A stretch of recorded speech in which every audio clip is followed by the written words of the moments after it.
Ce soir, au Lab Secret, l'école la plus hantée d'Irlande. Et les ovnis. Sommes-nous à la veille de la grande révélation américaine? Encore?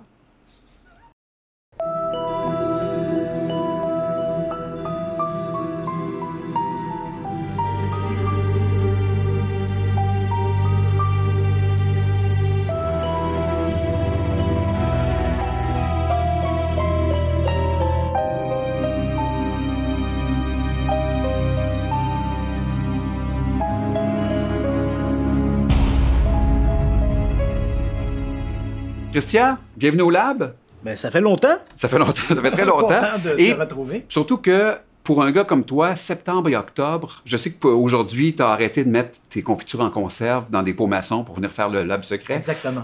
L'automne est toujours très occupé. Non, mais en fait, c'est la fête de l'Halloween qui, évidemment, suscite beaucoup d'intérêt auprès des médias. On veut toujours faire des spéciaux, parler de maisons hantées, fantômes. Donc, c'est vrai que c'est une période très, très, très active. Et qui plus est, au cours de l'été, on a eu, et on va en reparler au cours du Lab, mais au cours de l'été, il y a eu beaucoup d'actualités qui ont tourné autour des ovnis, ce qui a multiplié un peu ma charge et mes apparitions à gauche et à droite, radio, télévisée. Et, ça a quasiment l'air d'une prise 2 aujourd'hui, ce qu'on va faire, parce qu'on avait commencé à en parler cet été, en se disant, bon, on fait une mise à jour sûre, mais il est arrivé autre chose par après. On n'a pas le choix de continuer. Donc, éventuellement, ça nous fait un automne très chargé. Oui, effectivement. Aujourd'hui, je t'amène à quelque part, je t'emmène en Irlande, dans la ville de Cork, visiter une école qui s'appelle Deer Park CBS. Pourquoi on les connaît? C'est qu'en 2017, ils ont vécu des phénomènes paranormaux. Alors, ce que je vais vous inviter à faire à la maison, et toi, je suis certain que tu vas reconnaître les images. En fait, sais-tu quoi qui me dérange? Et tu me diras si tu vis la même chose. Quand je prépare mon émission pour le Lab, je m'aperçois qu'il y a énormément de vieux cas qui sont replacés à l'ordre du jour comme si c'était des nouveaux cas. Alors, regarde la recherche que j'ai faite la semaine passée. Tu vois très bien que la première image qu'on voit, c'était il y a 4 jours. Donc, une histoire qui est arrivée il y a 4 jours, mais qui est arrivée il y a 5 ans. C'est encore remis à l'ordre du jour à un moment donné. Mais tu as tout à fait raison, Éric, parce que dans l'univers du paranormal, on dit souvent, dans le langage populaire, il y a une mémoire collective. Ouais. Mais dans le domaine du paranormal, on a l'impression qu'il y a un oubli collectif. Donc, ça peut paraître étrange, mais une histoire qui a été présentée, qui a été éventuellement expliquée, tout d'un coup, on se dit, bon, ben voilà, merci, bonsoir, on passe au sport. Et tout d'un coup, 4 ou 5 ans plus tard, oui, le sport pour moi, c'est... Et 4 ou 5 ans plus tard, bang, voilà que l'affaire revient dans les médias sociaux. Comme si c'était tout à fait nouveau, alors que l'affaire a depuis longtemps été expliquée.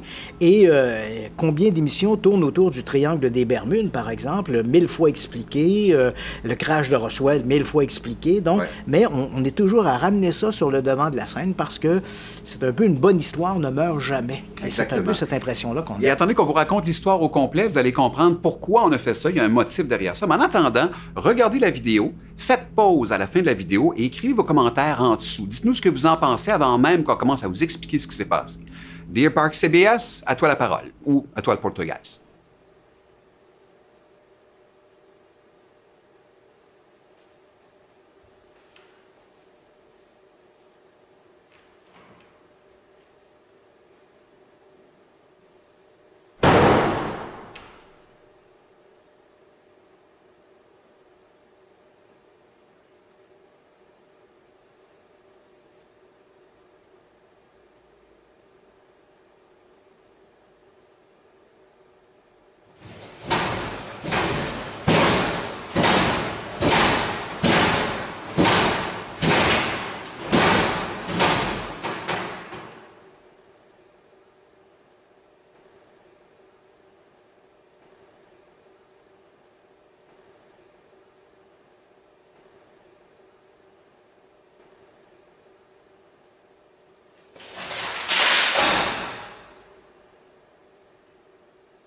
Alors, Christian, qu'est-ce qui t'a dérangé dans cette vidéo-là? Ben, dans un premier temps, on a l'impression que tout est placé de manière à être filmé. C'est-à-dire qu'on a les cases, on a le signe sur le plancher là, pour dire plancher mouillé, tout ça. Et curieusement, on a une caméra qui est à bonne hauteur. Généralement, les caméras sont dans l'encoignure entre le mur et le plafond. Et là, on a l'impression qu'elle est placée plus basse. En fait, pour regarde, faire une bonne image. L'image qu'on nous voit, c'est que, tu vois, sur un site de décoration, tu écris à quelle hauteur dois-je mettre un cadre. On va te dire 60 pouces. Le milieu du cadre doit être à 60 pouces. Là, la caméra est un petit peu plus haute, mais à hauteur d'homme. Ouais. C'est bizarre, à peu près à 74 pouces. Et qu'est-ce qu'il y a à 74 pouces? Ah, un trépied. Un trépied, ça mesure 74 pouces, 187 cm. Donc, naturellement, je pense que la caméra était sur un trépied. Et pourquoi je dis ça? Parce que quand on regarde des images, il y en a une caméra de surveillance qui est à 10 pieds dans les airs, et là, on la voit. Alors, pourquoi on a décidé de prendre l'autre? Je ne sais pas. Et qu'a filmé celle-là? Je ne sais bien pas. Parce qu'elle a filmé le deuxième coup qui est arrivé 2 semaines après, dont je vais te parler dans quelques instants. Pourquoi on a fait ça? Pour la visibilité.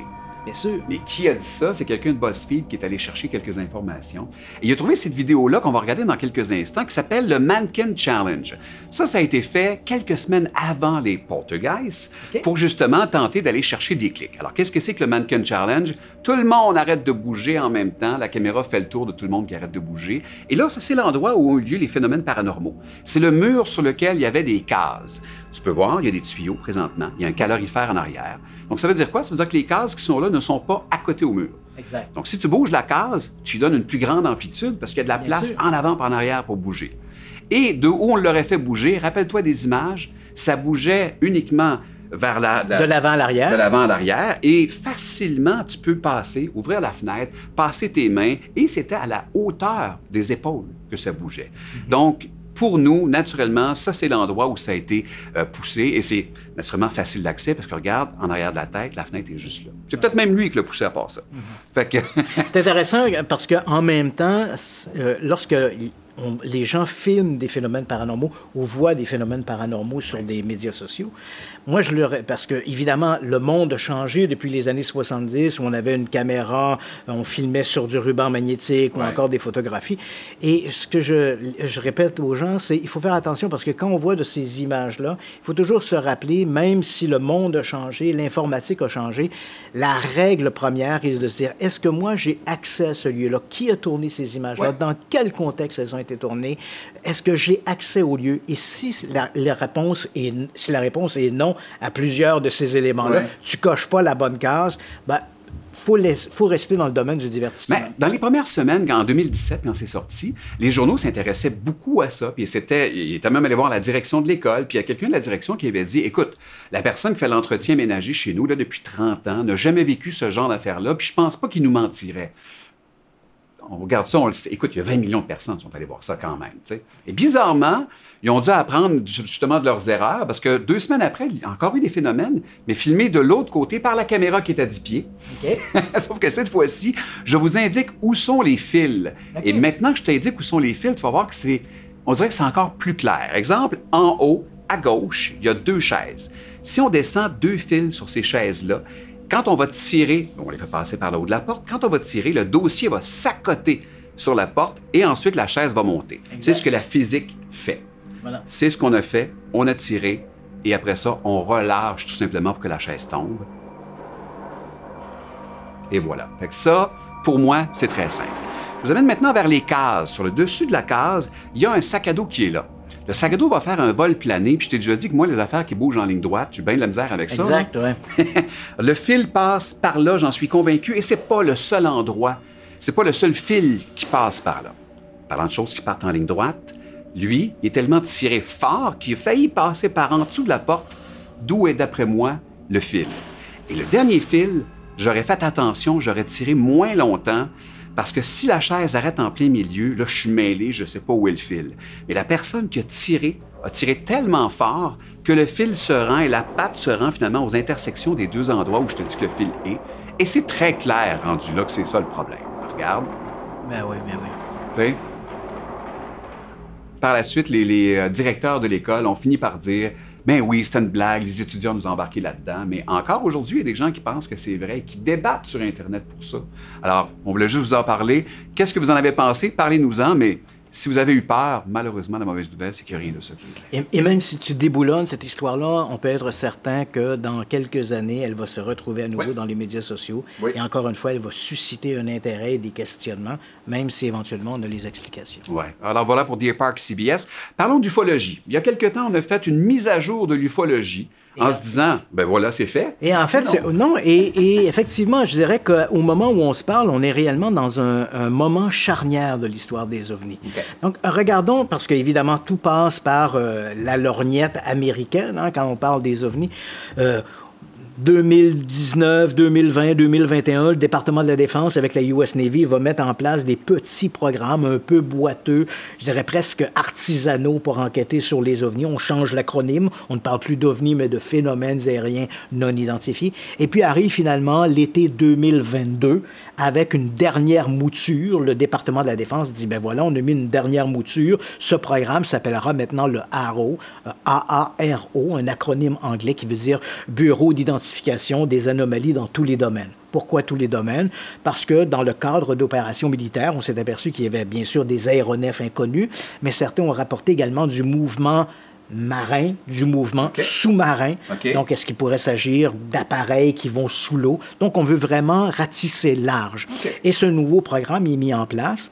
Et donc, voilà qu'à partir de 2023, donc en avril 2023, après une année à peu près d'activité, en fait 9 mois d'activité, il fallait bien que le département de la Défense accouche de quelque chose. Ouais, c'est ça. Donc, il y a eu une demande au Congrès et le représentant de l'AARO, un individu excessivement compétent qui s'appelle Sean Kirkpatrick.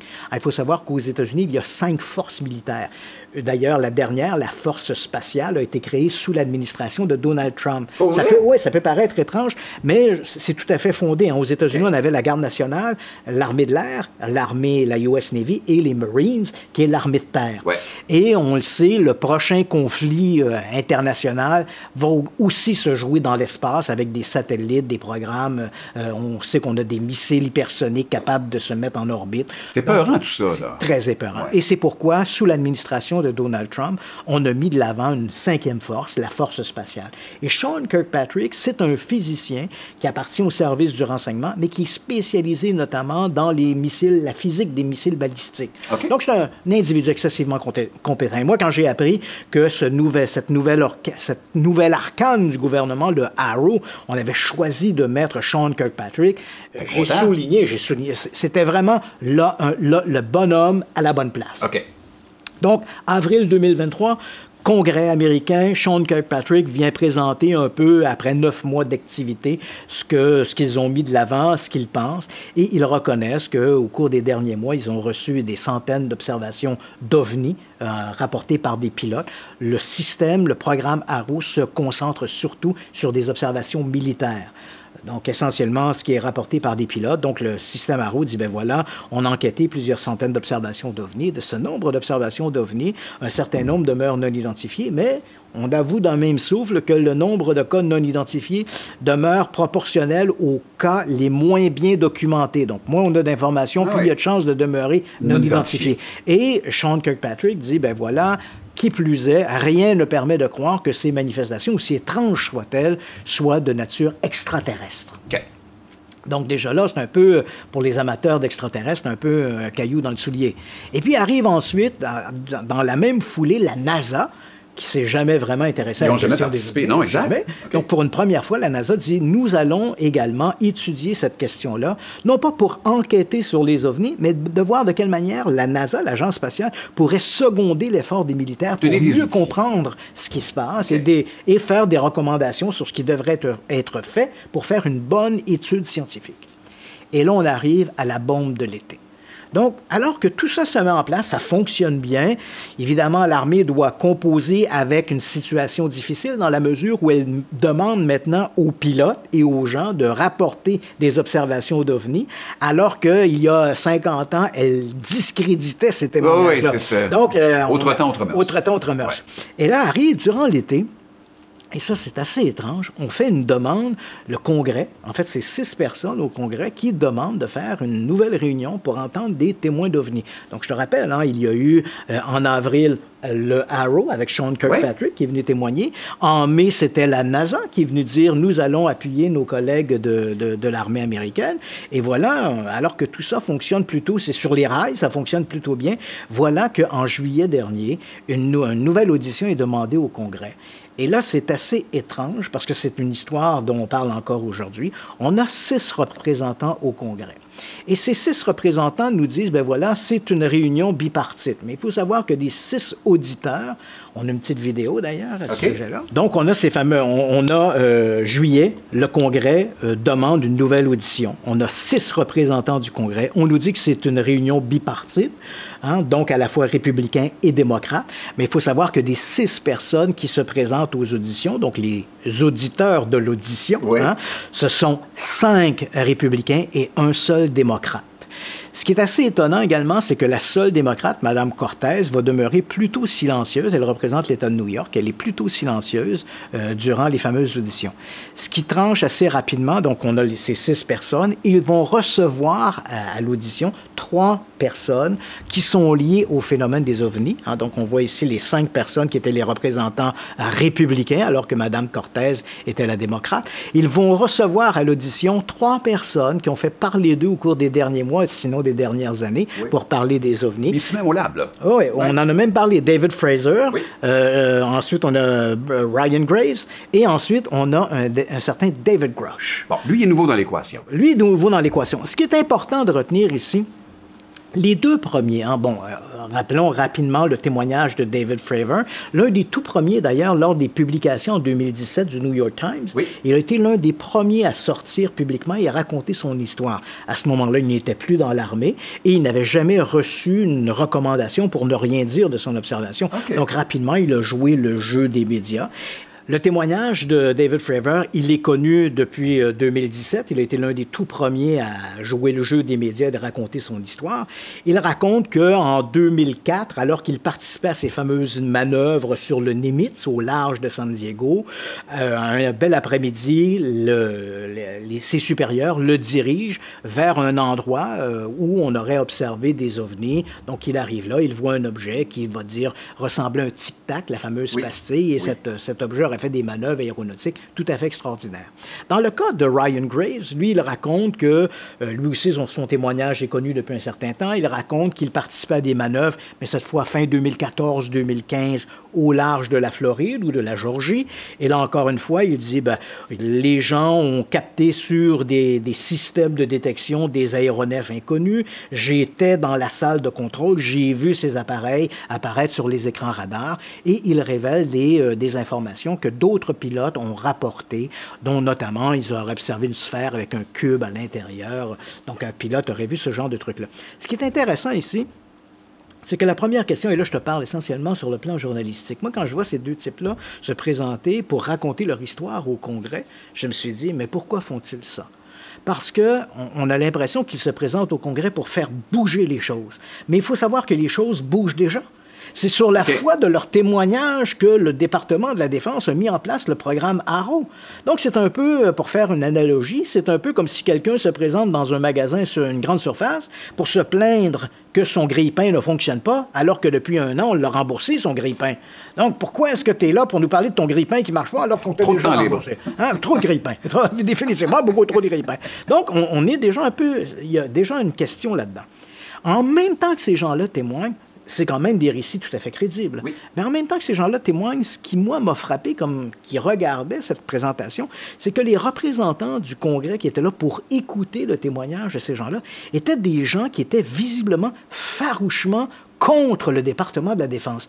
Des gens qui avaient eu maille à partir. Hein. On entend, par exemple, Tim Burchett, qui représente l'État du Tennessee, qui dit « Il est grandement... » Des déclarations quand même un peu malheureuses. Hein.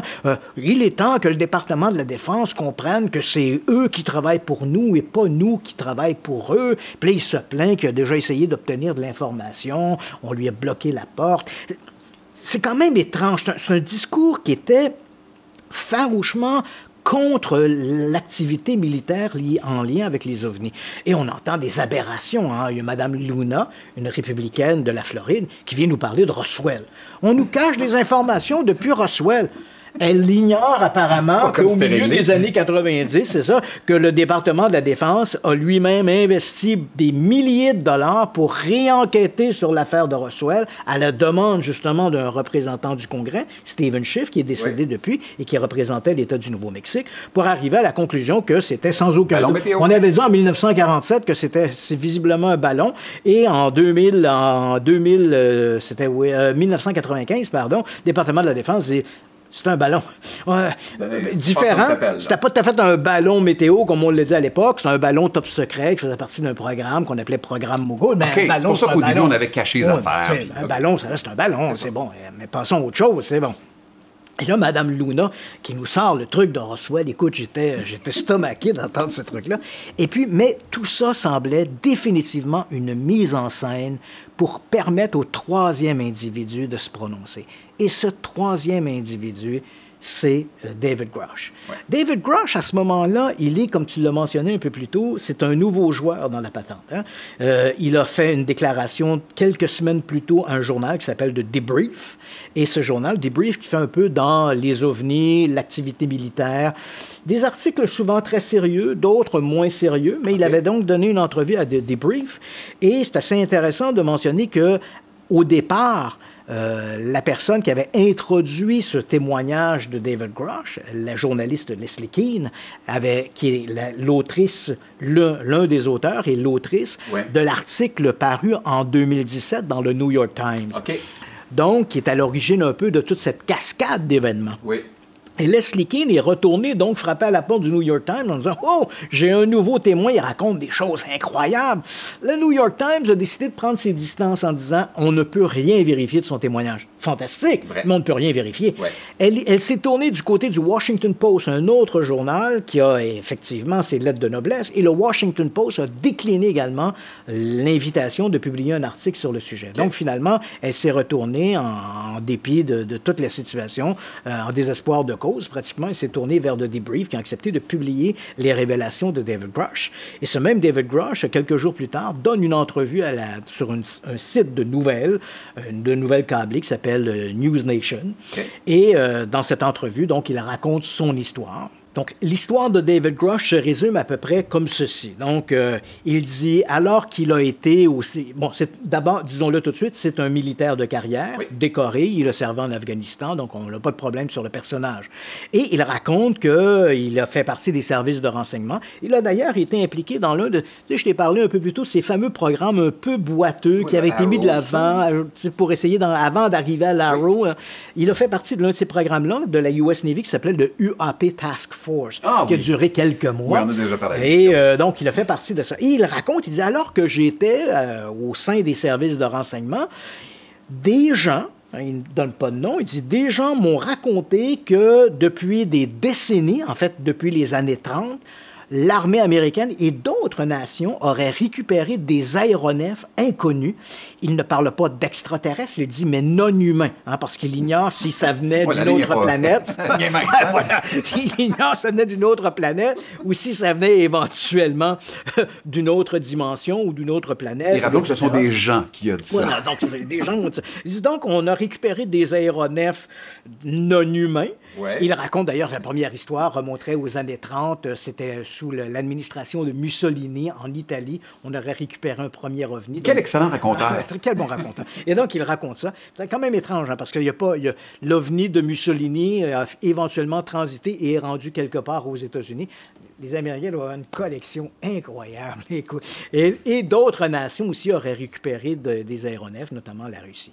Et là, il dit, ces appareils ont servi à faire... Et là, écoute, il dépose ça, hein, son histoire, il la raconte devant les membres du Congrès. Là. Oui. Il l'a raconté à Debrief, il l'a raconté à News Nation, et là, maintenant, il est devant le Congrès. Et comment on le voit au Congrès? Est-ce qu'on le voit comme quelqu'un de fiable, d'honorable? On lui présente le tapis rouge. Là. Il est accueilli. Okay. Là. Et là, il raconte... non seulement on a récupéré des aéronefs non identifiés, d'origine non humaine, il dit bien sûr, dans ces aéronefs, il y avait des pilotes, il y avait des passagers non humains, hein, qu'on a récupérés également. Mais j'ai jamais dit extraterrestre, j'ai dit non humain. Non humain. Ces appareils-là serviraient à des programmes seraient utilisés dans des programmes de rétro-ingénierie. Donc, on prend l'appareil, on le déconstruit pour voir si on ne peut pas appliquer cette technologie sur une technologie domestique. Et ensuite, il dit, et il ajoute plus loin que ces programmes, ce sont des programmes souterrains, presque illicites, puisqu'on prend des sommes d'argent du gouvernement, des sommes d'argent destinées au département de la Défense, qui sont détournées vers l'industrie privée par des géants de l'industrie de l'aéronautique. Okay. Encore une fois, quand on lui dit qui, je ne peux pas vous le dire, des gens, hein, mais sous-entendre visiblement le Skunk Works de Lockheed, hein, ceux qui ont fabriqué justement le U-2, le SR-71 Blackbird, et toute la technologie des avions furtifs qu'on a vu se déployer dans les années 90 et 2000. Donc, il dit, des géants de l'industrie de l'aéronautique travaillent à ces fameux programmes en utilisant des sommes d'argent qui sont détournées des programmes officiels du département de la Défense. Et on s'étonne, mais comment se fait-il que personne n'en parle? C'est simple. Ajoute David Grush, c'est que le gouvernement américain a visiblement une véritable armée de soldats qui rencontrent ces gens-là, les intimident, et on a même été jusqu'au meurtre pour cacher l'information liée à ces programmes-là. Qui lui ont dit ça? Des gens? Des gens. Et là, écoute, c'est irréel. Tu regardes ça, le type fait ses accusations devant le Congrès. On a 6 représentants, dont 5 républicains, mais farouchement opposés à l'armée. Oh ouais. Et là, Grush raconte ces trucs, et ils sont là, ils applaudissent, bravo, bravo. Un seul de ces représentants, représentant du Missouri, qui dit... le seul qui dormait pas? Le seul qui dormait pas, il dit, je suis quand même curieux, hein, qu'on n'ait pas entendu parler de ces programmes-là. Puis c'est quand même curieux que des extraterrestres traversent le cosmos et viennent s'écraser quelque part sur Terre. Hein. Ils sont vraiment malchanceux. Ouais. Et Grush de répondre à ça, une stupidité renversante. Il dit, mais vous savez, même nous, on a des avions qui s'écrasent, donc pourquoi pas des extraterrestres? Oui, mais on a quand même 100 000 vols commerciaux par jour. Oui, Au quotidien, on a, il faut le retenir, 100 000 vols. Combien y a-t-il d'écrasements d'avions dans une année? 3, 4? C'est même pas 1%. C'est même pas 1%. Exact. Donc, il faut qu'il y ait beaucoup d'ovnis qui circulent dans nos cieux pour qu'il y ait au moins un crash par année. Oui. C'est énorme! Une stupidité. Mais bref, Grush révèle ce truc-là, et à ce moment-là, on se dit, ben, c'est fantastique, et les médias vont rapidement embarquer là-dedans, et encore aujourd'hui, on surfe sur la déclaration de David Grush. Mais moi, je dois t'avouer que quand je regardais ça, il y a quelque chose qui m'a agacé. Immédiatement après les déclarations de David Grush, inutile de te dire qu'en haut lieu, on a réagi. Sean Kirkpatrick, le directeur du programme officiel Arrow, a réagi en disant « c'est un paquet d'absurdités qui a été raconté là ». Et non seulement c'est des absurdités, mais contrairement à ce que dit M. Grush, il n'est jamais venu à l'Arrow pour raconter ses histoires. Et c'est un peu insultant pour les hommes et les femmes qui travaillent à ces programmes-là d'arrache-pied pour essayer de comprendre ce qui se passe. Ouais. Alors que lui arrive, balaye ça du revers de la main, nous accusant finalement d'être un outil de conspiration. Et en même temps aussi, le département de la Défense a réagi également dans les heures qui ont suivi en disant peu importe ce que dit M. Grush, on n'a jamais trouvé la trace d'un programme de rétro-ingénierie qui serait un programme souterrain au département de la Défense. On n'a rien trouvé de ça. Mais à partir de là, la poussière retombe. Et quand la poussière retombe, on regarde les images. Et comme je l'ai mentionné, il y a quelque chose, moi, qui m'a immédiatement agacé. Quand Grush témoigne devant le Congrès, sur la première rangée, juste derrière lui, il y a ces fameux deux individus qui sont un peu louches, il faut bien le dire. Et ces individus, on va voir, on a une petite vidéo, on a immédiatement à gauche de David Grush, on a un type qui s'appelle George Knapp. Et George Knapp, c'est pas un nouveau venu dans l'univers des ovnis. George Knapp est un journaliste de KLAS-TV à Las Vegas, Channel 8. Il fait beaucoup dans l'extraterrestre, les ovnis et tout le reste. Il faut se rappeler que dans les années 80, il a écrit des ouvrages sur le Skinwalker Ranch, donc un lieu dans l'Utah où il y aurait des événements mystérieux. Des termes, PhD, tout ça. Est-ce qu'on lui fait confiance ou pas? Pas. Non? Non. Okay. Et ce fameux George Knapp, il faut se rappeler que c'est lui qui a mis au monde Bob Lazar. Ton dans ami. les années 80. D'ailleurs, Et- c'est pas son meilleur ami, ça? Ouais, à peu près. Et à droite, on avait Jeremy Corbell. Jeremy Corbell, cinéaste, documentaliste qui fait dans l'extraterrestre. Oui. Il a plusieurs documentaires qui ont été faits sur les ovnis. Et qui plus est, il y a quelques 2 ans peut-être, il a fait un documentaire sur Bob Lazar. Bob Lazar, ce soi-disant ingénieur qui aurait travaillé dans la zone 51 à faire de la rétro-ingénierie. Il faut le dire, Jeremy Corbell et George Knapp sont, comme on dit, cul et chemise. Oui. Ils partagent le même ami, Bob Lazar, dont le discours est fort semblable à celui qu'entretient David Grush devant les membres du Congrès. Et tous ces gens-là sont copains-copains. Fait que toi, là, quand tu as vu ça passer à la télévision, tu devais hurler en Ben, je arrière. me disais, les informateurs de David Grush, visiblement, ce sont ces sbires. Ah, les gens, c'est eux. Oui, donc, il ne le dit pas ouvertement. Il dit pas, mes sources d'information, c'est Jeremy Corbell ou c'est George Knapp. Il dit, ce sont des gens dont je ne peux pas vous révéler les noms. Mais visiblement, dès qu'on commence à gratter le lustre, on voit que cet individu, ce David Grush, est entouré de ce que j'appellerais le lobby de la soucoupe volante aux États-Unis. Hein? Il s'est entouré d'une poignée d'individus et dès qu'on voit de l'actualité sur les ovnis, un peu olé-olé, on commence à fouiller. Et qui trouve-t-on derrière?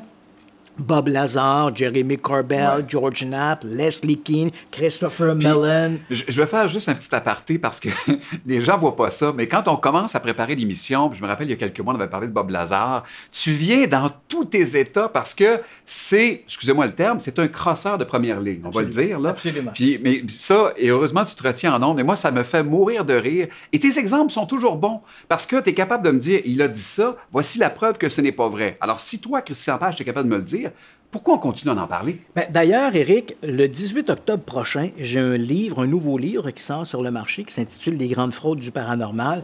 Et je n'ai pas pu résister. Il y a un chapitre qui est consacré à mon ami Bob Lazar. Sentais-tu mieux après? Ah oui. Je me suis exorcisé. Voilà, c'est merveilleux. Et j'explique exactement pourquoi Bob Lazar est un escroc. Donc, c'est les informations qui ont circulé depuis les déclarations de David Grush. Inutile de dire qu'en journalisme, il y a une règle qu'on appelle la règle du petit ruisseau. C'est petit ruisseau deviendra grand. Donc, à partir du moment où peu importe dans quel domaine, dans quel univers on se trouve, dans lequel on orbite, dès qu'il commence à avoir une fuite, on ne peut plus l'endiguer. Par exemple, le lundi, une secrétaire dit, ben voilà, j'ai eu des attouchements inappropriés de tel ou tel acteur, et 2 jours après, on a 10 plaintes, on sait quand ça s'est passé. Le tribunal populaire aussi fait son œuvre. On est incapable d'arrêter ça. Hein? Le lundi, on apprend que Bill Clinton achète des cigares, et le vendredi, on sait ce qu'il en faisait. Donc, tu sais, on ne peut plus arrêter ça. Dans le cas de David Grush, l'histoire est si grosse, et d'autant plus qu'il faut retenir que le département de la Défense et le Congrès américain ont voté une loi pour protéger les sonneurs d'alerte. Donc, les gens peuvent venir témoigner si ces gens-là sont témoins d'activités illicites du gouvernement, ils sont libres de venir témoigner et ils ne seront pas poursuivis. Ils ne seront pas poursuivis même si ce sont des militaires, ils ne seront pas poursuivis par l'armée, même s'il y a une clause de confidentialité lorsque l'on est un militaire. Donc, ces gens-là sont libres de venir témoigner. Et qu'est-il advenu de ces témoignages-là après la déclaration de David Grush? Rien du tout. Personne n'est sorti de l'ombre pour dire, ben voilà, j'ai participé. À part un battage publicitaire incroyable. Un énorme battage publicitaire. Et à partir de là, donc, petit ruisseau deviendra grand, ça ne s'est pas produit. Et ça, je dois t'avouer que, comme journaliste, n'importe quel journaliste te dira, à partir du moment où il y a une fuite, une rumeur qui est lancée, si la rumeur ne mène nulle part, c'est que forcément, elle n'était pas fondée. Et c'est un peu le sentiment que l'on a. Et par preuve de transparence, il faut quand même dire que la Route, depuis les déclarations de David Grush, ils ont mis en ligne leur propre site Internet, donc les gens peuvent aller là, voir un peu l'évolution des travaux qui se fait. La NASA, il y a quelques semaines à peine, eux aussi, ont rendu compte, ils ont publié un rapport qui venait avec 8 recommandations pour le département de la Défense pour mieux améliorer les systèmes de détection, parce ce que l'on n'a pas lorsque on parle des ovnis, on n'a pas d'informations pertinentes. Et si on veut mener... Puis, comme le dit la NASA, un pilote qui dit « j'ai vu quelque chose qui allait plus vite et qui volait de manière non conventionnelle », ça n'ajoute rien au débat scientifique. Ouais. Si on veut mener une enquête scientifique, et c'est ce que souhaite faire l'AARO, et c'est ce que souhaite faire également la NASA, il faut des données concrètes, objectives. Or, ces données-là, on ne les a pas. Donc, il faut améliorer les systèmes pour pouvoir... Parce que c'est assez amusant, parce que quand on parle de système, le commun des mortels, on pense que quand il est question de l'armée, on est en présence du nec plus ultra de la détection. Mais c'est faux. Les systèmes de détection du département de la Défense, qui sont montés sur des navires comme le Nimitz ou d'autres bateaux, oui. Ces systèmes-là sont conçus pour détecter des aéronefs conventionnels. Ils sont conçus pour détecter des avions, des hélicoptères, des drones militaires. Oui. Mais ils ne sont pas conçus pour détecter des petits objets qui se déplaceraient rapidement ou de manière erratique. Et donc, même un drone de Monsieur Tout-le-Monde, il pourrait pas le voir. Non, ils ne sont pas conçus pour ça. Et donc, l'information qu'ils transmettent sur les capteurs, ce sont des informations qui peuvent être erronées. Donc, quand quelqu'un comme Graves nous raconte, oui, j'étais dans la salle et j'ai vu ces objets qui ont circulé sur les radars. Est-ce que c'était une transposition de la réalité? Certes, les systèmes ont détecté quelque chose dans le ciel, mais est-ce que l'information qui était retransmise sur les capteurs était conforme aux réelles manœuvres aéronautiques de cet appareil? Oui. On ne le sait pas et c'est exactement ce que demande la NASA. Il faut améliorer les systèmes si on veut avoir objectivement de l'information à se mettre sous la dent. Bref, aujourd'hui, au moment où on se parle, les révélations de David Grush ont fait, comme tu le dis, un véritable tapage extraordinaire. Tous les journaux à travers le monde ont repris cette information. Est-ce qu'on a des ovnis? Est-ce qu'on a des cadavres d'extraterrestres? Mais malheureusement, l'affaire est tombée un peu à plat. Et à mon avis, les révélations de David Grush font plus de mal à l'univers des ovnis que de bien. Parce que, encore une fois, les gens, alors qu'on semblait s'aligner plutôt sur une position rigoureuse, hein, l'AARO disait on va enquêter sérieusement, la NASA disait on va enquêter sérieusement. Pour le public en général, on disait, ben voilà, les ovnis, même si on n'y croit pas trop, même si toi, tu me dis, ben moi, j'y crois pas trop aux extraterrestres, néanmoins, on avait un sentiment qu'il y avait une démarche rigoureuse qui se préparait pour essayer. Et là, tout à coup, arrive cette espèce de sonneur d'alerte un peu fantoche qui nous dit, oh, on a des cadavres d'extraterrestres, des secours volants. On a l'impression de faire un bond en arrière, d'être de retour dans les années 50, 60 ou les années 80 avec Bob Lazar. C'est vrai. D'ailleurs, sois honnête, si tu regardes David Grush et que tu vois pas les Three Stooges en arrière, là, as-tu plus d'intérêt pour ce que David Grush va dire ou tu vas finir par décrocher? Je décroche parce que tout son témoignage, il apporte rien. Même souvent, il esquive les questions. On lui pose des questions qui étaient simples. Qui a fait ça? Quelle compagnie? Où on en est? Où cet argent-là? La réponse est toujours « Je ne peux pas vous le dire ». Je ne peux pas le dire parce que ce sont des auditions publiques au Congrès, donc je pourrais en parler de manière privée, mais devant des officines.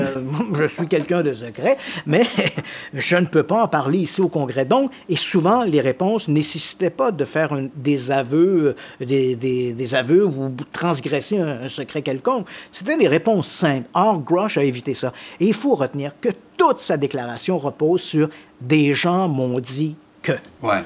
On lui a posé à un moment donné, ce représentant du Missouri, je crois, qui lui pose la question très précisément, « Avez-vous vu ces objets? » Et David Grush répond, « Non. » « Avez-vous vu ces cadavres? » « Non. » Des gens m'ont raconté ça. Ça aurait tellement été plus simple s'il avait dit « Des gens m'ont dit ». Comme ça, on aurait su de qui il parlait déjà. C'était amusant parce que l'image, écoute, on avait comme de Jésus avec les deux larrons de chaque côté. C'est exactement ça. Christian, je te souhaite un beau mois d'octobre. Merci beaucoup d'être venu aujourd'hui. Est-ce qu'on fait un petit quelque chose pour l'Halloween? Oui, absolument. Parfait. On va se retrouver pour un lab secret spécial Halloween. Et on n'en dit pas trop, mais il y a des bonnes nouvelles sûrement à venir pour le lab secret d'ici 2024. Absolument. De très bonnes nouvelles. On vous en reparle. Passez une belle semaine. À bientôt. Salut.